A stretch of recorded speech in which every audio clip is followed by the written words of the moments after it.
แล้วแหละสาบ่ เอาเครื่องสูบน้ำ ซาปลาคอนครับมื้อนี้ครับ คือเมื่อยแต่ติเมื่อตอก3เดือนเมื่อยเด้อสิบอกให้เจ้าสิว่าธรรมดาบ่น้ำหลายอยู่เด้อนี่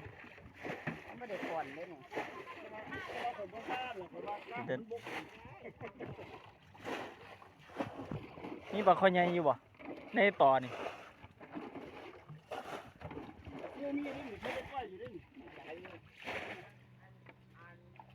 โอ้อันเด้อไปบอกน้ำเล้าแน่ ฮะเครื่องสูบน้ำวะ โอ้เอายกขึ้นมาด้วย ปลาขี้เดือดเหรอ โอ้แตกสุดๆพอได้ปิ้ง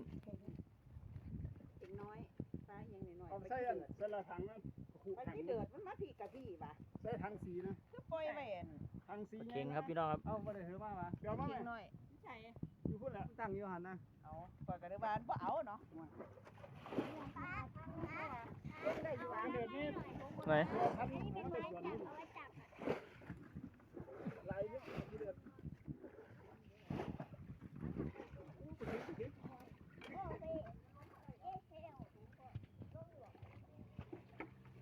ปลาบ่ได้ละ